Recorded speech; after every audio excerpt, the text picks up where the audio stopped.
Hai guys, sesuai dengan judulnya, di video kali ini gua akan ngebahas dua buah berita yang sangat menyebalkan.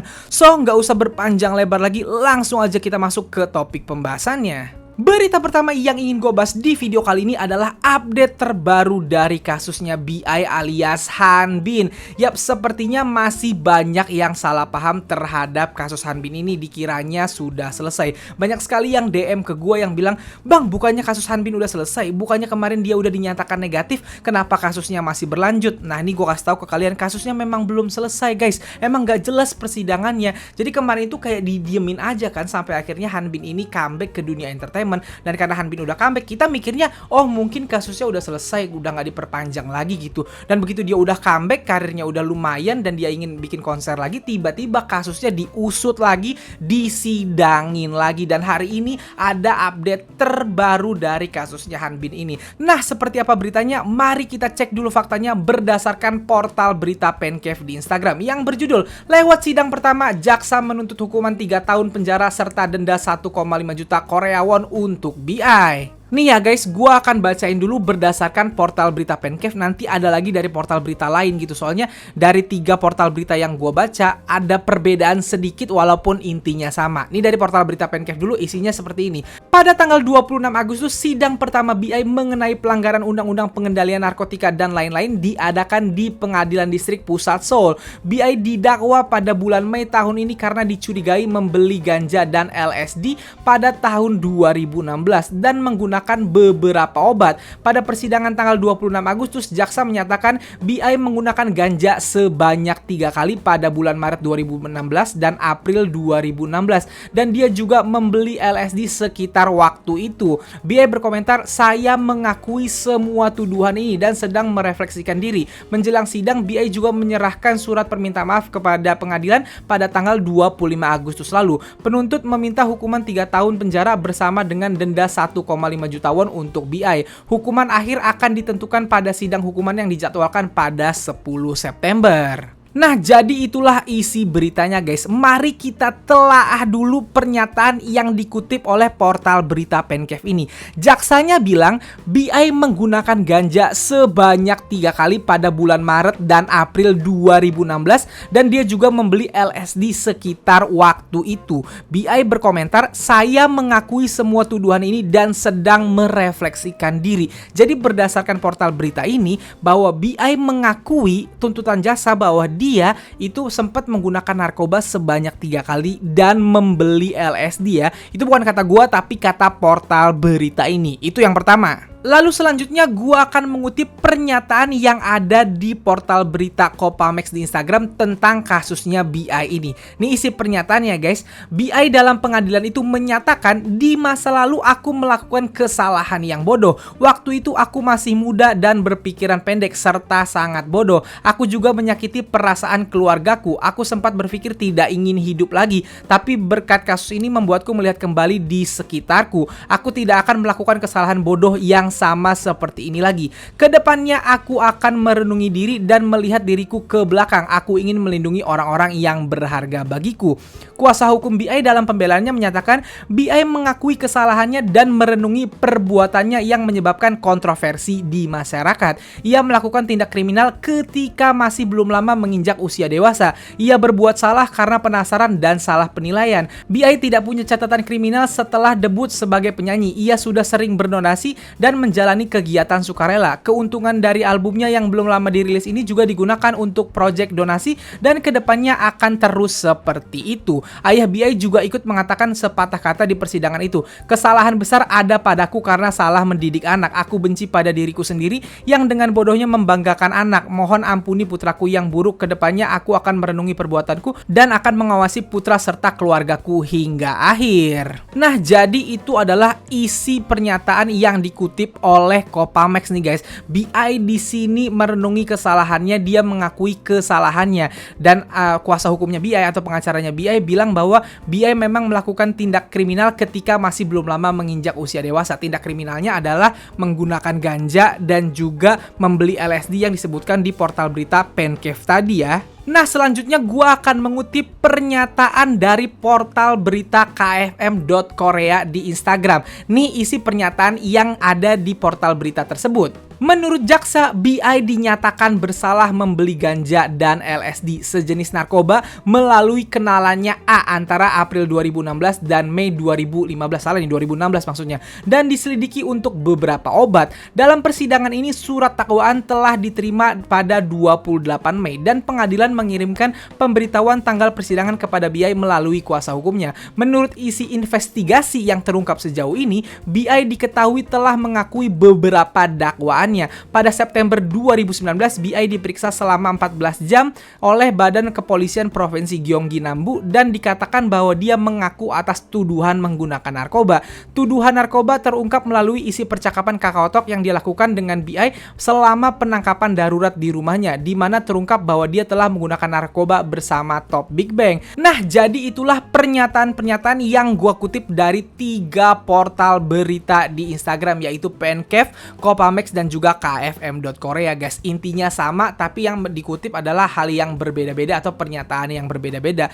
Intinya kita sudah tahu bahwa BI sudah mengakui bahwa dia sempat merokok ganja 3 kali pada tahun 2016 dan dia memang membeli LSD kepada si A. Kita semua tahu si A ini adalah Han So-hee Kuyang ya.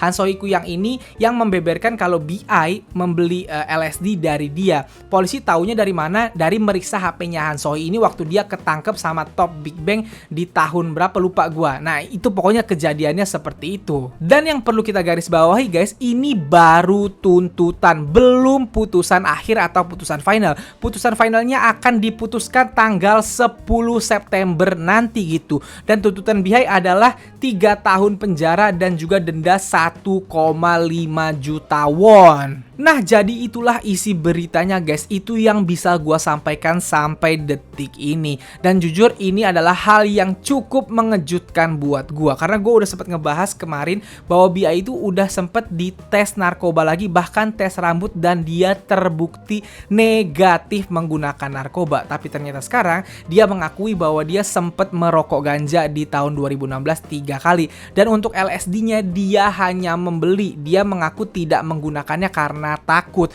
But ya, yang namanya ngebeli juga pasti ada hukumannya, karena di Indonesia pun gitu, membeli narkoba walaupun nggak kita pakai ada hukumannya gitu. Nah, tapi yang gue pertanyakan banget di sini adalah BI kan ngebelinya dari si Han So-hee ya, si Kuyang ini. Tapi si Kuyangnya nggak dihukum. Di mana-mana yang jual hukumannya lebih banyak daripada yang beli gitu. Dia kan belinya dari si Han So-hee. Harusnya Han So-hee dihukum, tapi sekarang Han So-hee bebas. Baru kemarin gue beritain gitu, kok dia bisa bebas. Padahal si Han So-hee udah sempet waktu dites urin positif, begitu dites rambut dia negatif. Dan ketika negatif tes rambut dia malah dibebasin. Aneh nggak? Aneh banget. Gue harus mengakui ini gitu. Gue nggak berusaha ngebelain karena BI udah mengakui. Kalau memang dia mengakui dan itu ada hukumannya di Korea, ada undang-undang yang mengatur tentang itu harus dihukum, maka ya udah dihukum, nggak bisa ngebela dong. Tapi mempertanyakan sekarang nih, kenapa si Han So-hee yang ngejual ke BI malah gak dihukum gitu. Anggaplah Han So-hee bukan penjual, dia cuman calonnya, dia yang beliin ke bandarnya gitu. Tapi kan dia tetap pengedar jatohnya, dia yang jadi calonnya, dia yang beliin orang gitu. Harusnya ini orang juga ditangkap, tapi sekarang status dia bebas gitu. Nah, Han Bin sendiri yang sudah 2 tahun terombang-ambing kasusnya, ketika dia sudah mulai comeback diputuskan seperti ini. Jadi gua nggak tahu nih kedepannya akan seperti apa. Kalau putusan tadi benar-benar final, maka ya udah berarti BI akan dihukum 3 tahun. Sedih nggak dengarnya? Sedih banget kan gitu. Dan untuk hukuman 3 tahun ini jujur gua juga bingung banget. Nih, gue bukan mau nyangkut pautin ya, tapi otak gue nggak bisa berhenti menyambungkan ini gitu. BI itu mengakui atau salahnya dia adalah merokok ganja 3 kali dan membeli LSD tanpa dipakai.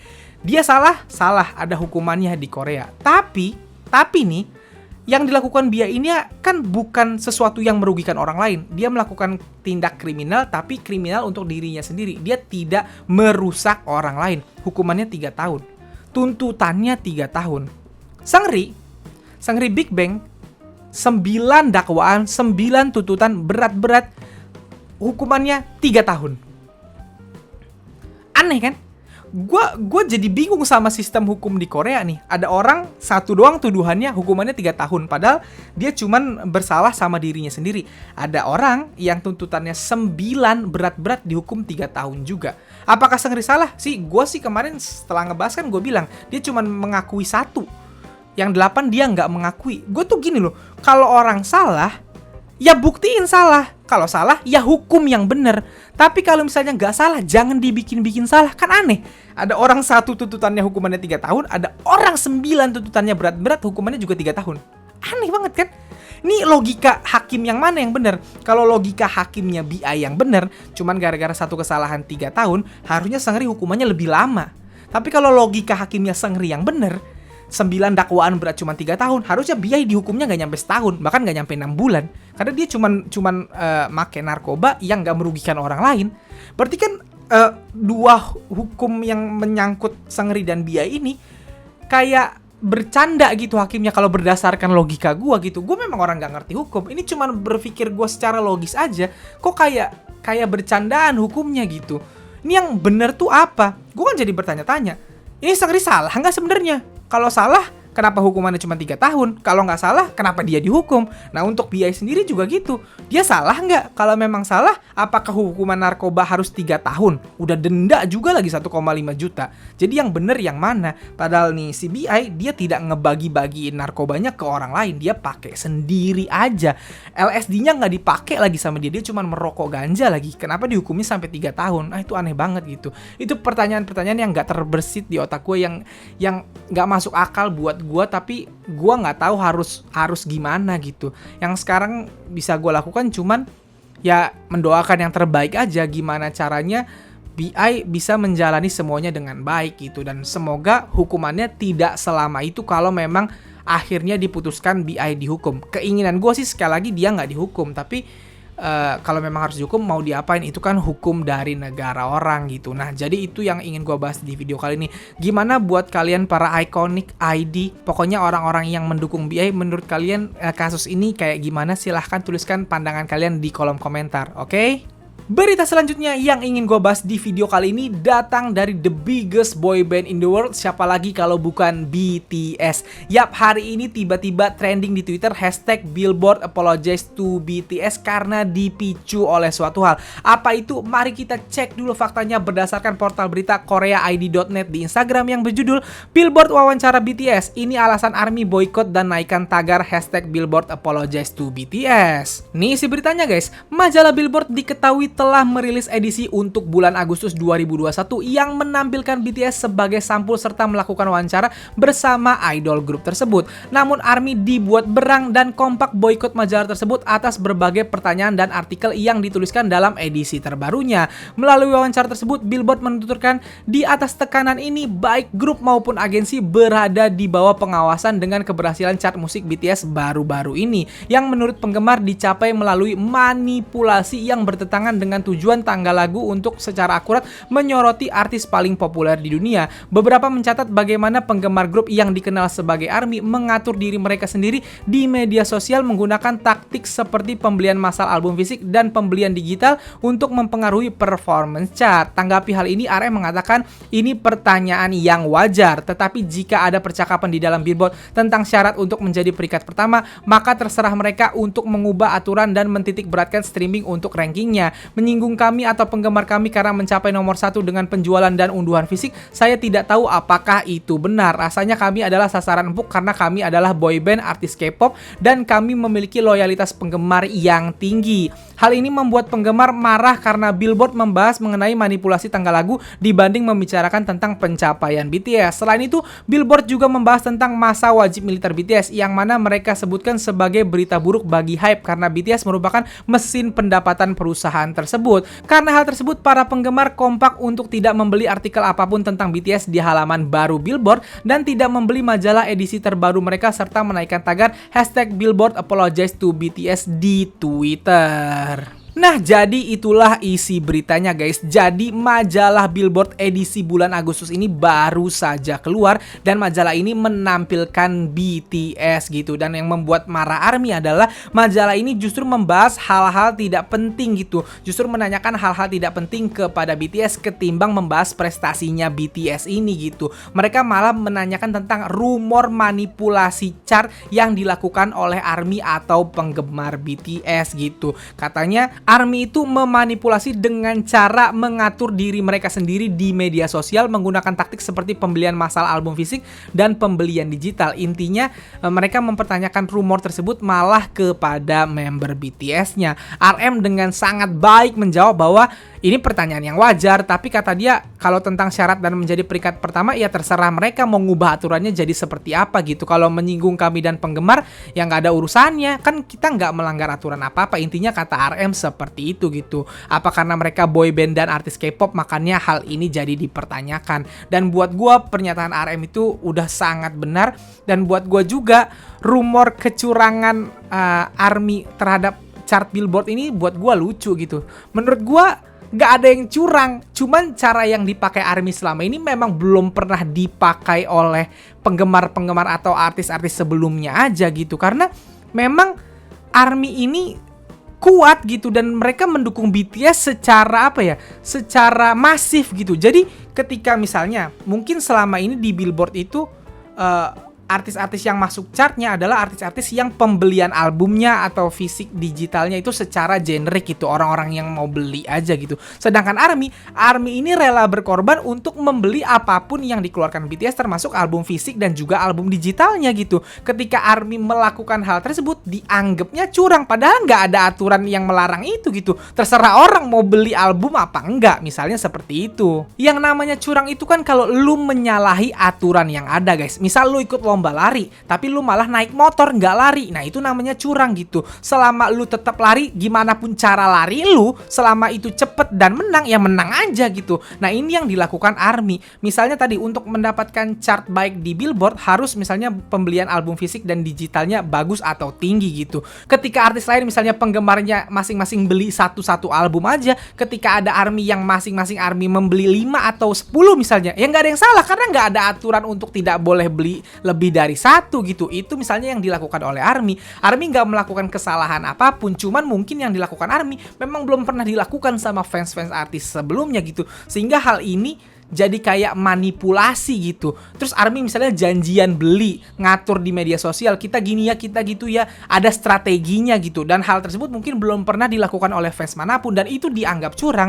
Nah ini yang menurut gua aneh karena itu nggak curang, itu cuman pakai strategi aja gitu. Cuman yang lain aja nggak pernah ngelakuin itu gitu. Jadi hal ini yang kayaknya bikin Billboard agak sebel gitu, agak aneh ngerasanya karena BTS peringkat 1 mulu ya. Mungkin masih ada gimana ya, petinggi-petinggi Billboard juga masih ngerasa aneh kayak nah, ini artis dari Korea bukan dari artis Amerika malah juara 1 gitu. Nah itu mungkin masih ada bentuk-bentuk seperti itu di Billboard yang akhirnya memunculkan pertanyaan ini ke RM di interview majalah Billboard ini sendiri gitu. Lagian ya guys, kalau menurut gue pribadi, even Billboard mau mengubah sistemnya supaya BTS gak menang, selama sistem tersebut masih ada campur tangan fans, gue jamin BTS akan tetap peringkat 1 di Billboard. Kenapa? Karena BTS punya ARMY. Cara ARMY mendukung BTS ini udah gak bisa dijelaskan pakai kata-kata lagi gitu. Emang fandom ini atau ARMY ini sangat kuat dan sangat loyal kepada BTS. Kalau misalnya masih harus ada campur tangan fans untuk mendapatkan ranking 1, gua jamin ARMY akan melakukan segala cara supaya BTS bisa jadi peringkat 1. ARMY itu mendukung BTS tuh bener-bener tanpa syarat, tanpa komando, bener-bener apa ya, bener-bener mendukung secara loyal aja gitu. Jadi apapun bentuk chartnya, apapun bentuk vote-nya, apapun bentuk streamingnya, selama masih ada campur tangan fans, gua jamin BTS akan tetap di atas karena BTS punya ARMY gitu. Jadi percuma Billboard mau lu kayak gimana juga gitu, kecuali nanti Billboard tiba-tiba pokoknya nggak ada campur tangan fans lagi, nggak ada pembelian album fisik dan lain-lain. Nah baru dah gue nggak ngerti gimana caranya BTS bisa menang nanti. Itu kan tergantung ada pihak-pihak tertentu yang ngatur berarti kan. Tapi selama ada campur tangan fans, gue jamin BTS akan menang. Gue udah pernah ngebahas ini. BTS itu kalau disuruh vote, misalnya ada kategori nominasi apa gitu, terus ada vote, siapapun artisnya sekarang di dunia nggak bakal menang lawan BTS. BTS punya ARMY, gue bilang tuh ARMY itu mendukung BTS itu kagak bisa dilawan sekarang, nggak tahu caranya mereka seperti apa. Gue sendiri bingung, gue belasan tahun nge-K-pop, baru pertama kali ngeliat fandom sekuat dan sebesar ARMY, seloyal ARMY, semeluangkan waktunya seperti ARMY untuk biasnya sendiri, yaitu BTS gitu. Jadi Billboard, daripada lu mempermasalahkan masalah nggak penting kayak gini, mendingan urusin yang penting-penting aja gitu, yang lain gitu. Jangan ngurusin yang kayak ginian gitu. BTS dapat peringkat 1 tuh ya emang udah fenomena aja yang harus diikhlaskan. Jangan ada iri dengki gitu. Kalau mau ngalahin BTS, ya suruh artis-artis lain memperlakukan fansnya seperti BTS melakukan ARMY, supaya fansnya mereka bisa sekuat ARMY, bisa seloyal ARMY gitu. Kalau ARMY-nya loyal, masa yang disalahin BTS ya gitu. Aneh banget Billboard ini gitu. Dan terakhir yang paling parah sih, dia menyinggung Wamil gitu. Ternyata Billboard sama aja kayak media Korea, bawa-bawa Wamilnya BTS gitu. Padahal kan udah jelas pemerintah Korea yang memperbolehkan BTS mengundur Wamilnya gitu. Tapi kenapa dibawa-bawa juga gitu. Sampai mereka juga menyebutkan bahwa Wamilnya BTS akan jadi berita buruk untuk HYBE karena BTS ada mesin pendapatannya HYBE Labels gitu. Dan buat gua ya memang gak etis, karena ini majalah yang ngebahas tentang musik, ngapain bawa-bawa Wamil gitu. Wamil kan urusan pribadi dan urusan negara orang gitu. Jadi wajar sih kecewa sama Billboard kali ini, nggak masuk banget majalahnya. Sangat tidak kompeten membahas hal yang nggak penting, tidak berhubungan dengan musik dan tidak berhubungan dengan prestasi artisnya yang dibahas gitu. Jadi wajar hashtag ini keluar akhirnya, dan gua mendukung ARMY untuk meminta Billboard meminta maaf terhadap kasus ini. Nah guys, jadi segitu aja video gue kali ini. Kalau kalian suka video ini, silahkan like dan share ke teman-teman K-popers kalian. Kalau kalian mau kenal gue, kalian bisa follow gue di Instagram. Dan kalau belum subscribe channel gue seperti biasa, silahkan di subscribe. Sekian dari gue, bye.